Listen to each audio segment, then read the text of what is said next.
Alphonse de Lamartine, Adieu, tiré du recueil Méditations poétiques.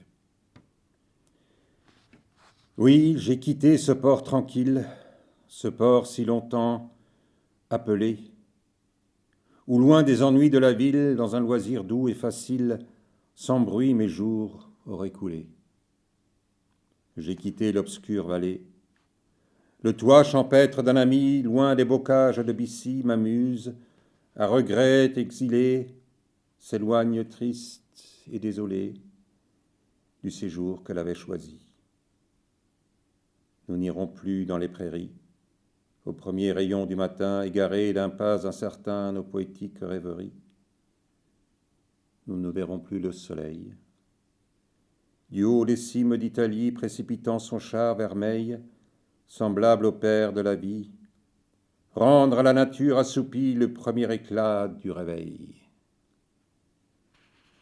Nous ne goûterons plus votre ombre, vieux pin, l'honneur de ces forêts. Vous n'entendrez plus nos secrets.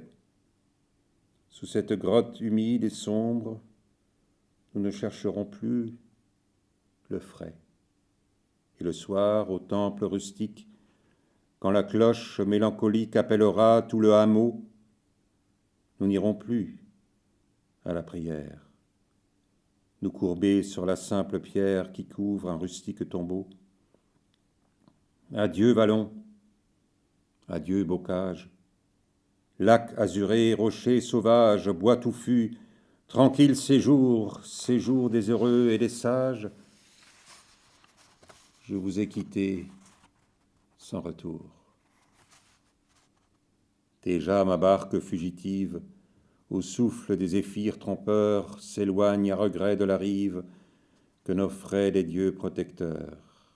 J'affronte de nouveaux orages. Sans doute, à de nouveaux naufrages, mon frêle esquif est dévoué. Et pourtant, à la fleur de l'âge, sur quels écueils, sur quel rivage n'ai-je déjà pas échoué? Mais d'une plainte téméraire, pourquoi fatiguer le destin? À peine au milieu du chemin, faut-il regarder en arrière?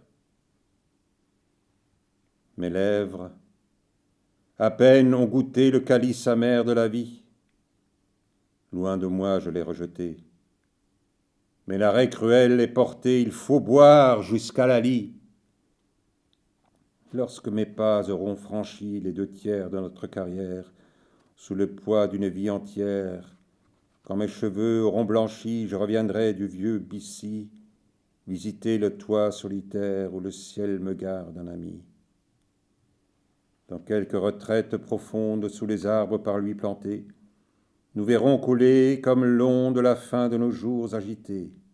Là, sans crainte et sans espérance, sur notre orageuse existence ramenée par le souvenir, jetant nos regards en arrière, nous mesurerons la carrière qu'il aura fallu parcourir.